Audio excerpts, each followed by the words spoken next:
Okay, so I promised I'd do a video yesterday, and I didn't actually get to it. Sorry if I ruined your day. I truly doubt it. None of y'all paid attention anyways. Dealing with some other shit for me for the moment, but I was talking to a coworker, and we was talking about the Judge Kavanaugh incident, and him being accused of sexual assault of this girl, 36 years ago? This got me thinking as a father, how to address certain situations my kids will run into. Because it's my job to protect them and defend them and be there for them. But part of doing that is teaching them how to protect and defend themselves when I'm not there.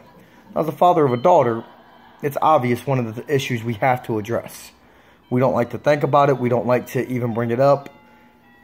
But we have to make an age-appropriate conversation to our daughters what to do when a boy crosses the line. Or a girl, or, fucking genderqueer, transphobic, what the fuck evers.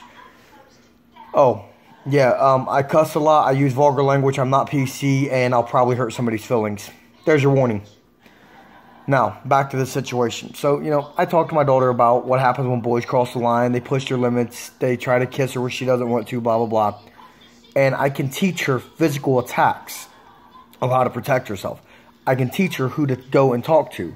Me, her mom, her stepdad, her teacher, her principal, the cops, so on and so forth. I can physically teach her what to do to prevent issues and to stop issues. Hopefully. As she gets older, conversations get more in depth. I'll teach her about different weapons she can carry, like little attack pen things, pocket knives, tasers, guns, pepper spray, stuff like that. But for right now, I can teach her to kick a boy in the nuts, punch him in the mouth, stuff like that. Now, in these conversations, I teach my son what to do if he sees this, whether it be his sister or any little girl, to run over and get involved. Put his hands on this dude and make him stop. And they've both been told that if they ever run into any issues with their mom or the schools, I will deal with that for them. Because they're just doing what they're told to do, which is, in my opinion, the right thing to do.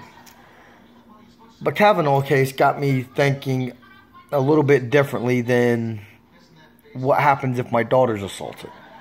Because I can teach her to physically defend herself. How do I teach my son to defend himself against a false accusation? I mean, let's face it.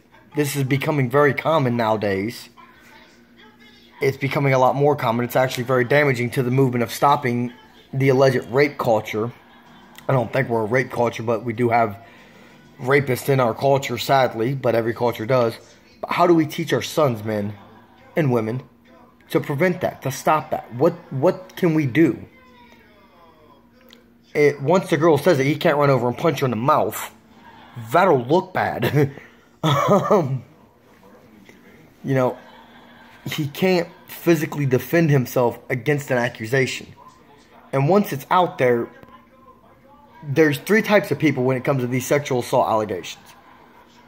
One is the person who's going to believe the victim, who's going to believe the girl when she says she was sexually assaulted. Facts be damned, person be damned, nothing else matters, the victim is always right. That is not a healthy mentality. The other extreme is obviously she's lying, she's making stuff up, she's trying to ruin this young man's life. Facts be damned. They are not going to believe the victim. And that in part stems from some of their own issues, and in part stems from so many false allegations nowadays. And the third person is actually going to look for facts. That first person is going to ruin my son's life. They're going to be the kind of people that won't hire him. They're going to be the kind of people that attack him, maybe beat him up, destroy his property, items like that, because they believe he is a rapist. And let's face it, most of the guys on my page will agree. If we know for a fact a guy's a rapist, like was caught in the act, blah, blah, blah, I'm saying 100% proven, we'd have no problem stomping the hell out of him. That being said, there's people that assault the hell out of an innocent person that was accused of it simply because they were accused. How, as men, do we teach our sons to defend themselves against this allegation? Because, here's a judge that's up for Supreme Court nomination. So, obviously, the character of the man has got to be pretty high to have made it this far in his career, hopefully. And he's not exempt. The President of the United States doesn't have enough clout and pull in this country to be exempt from false allegations. So nobody's really exempt from it. So my question is a very simple one. What do we do about this, men? And I'm aiming this particularly at men because women, I'm sorry, y'all just don't understand it.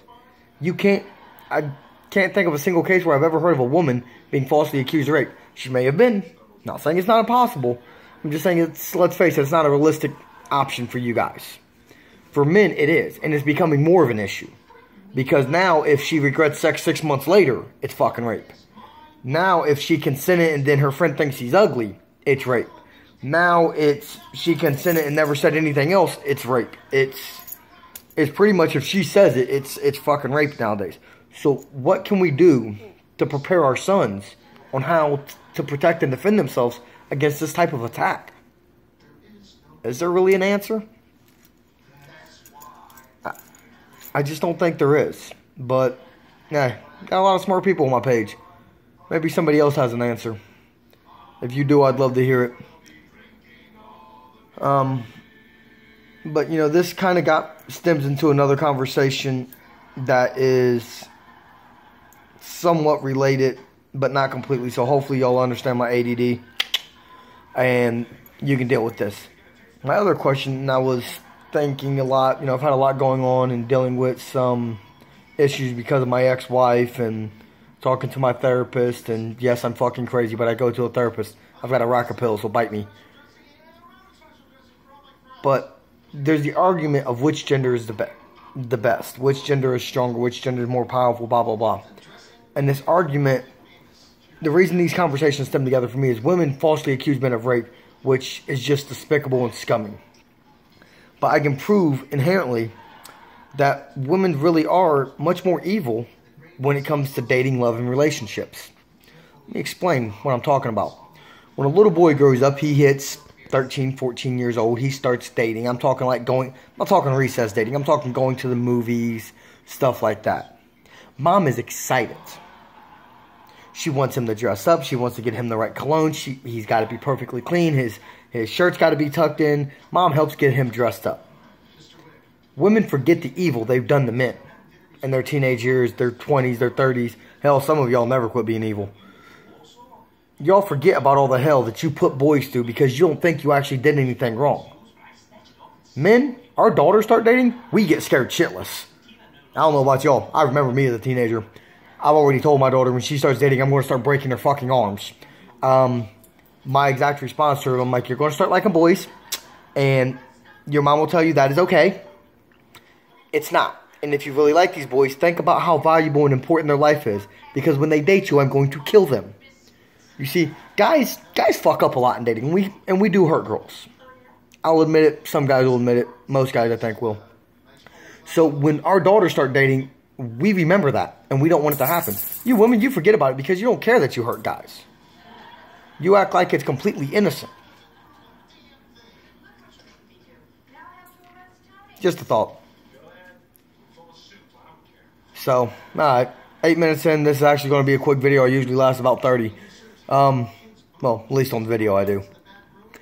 Y'all have a good one. Leave your thoughts and suggestions in the comments, especially about the topic about how do we defend our sons. Because I know personally my normal answer is a shotgun and a shovel. But that may not be the solution in these types of cases. So let me know what you think.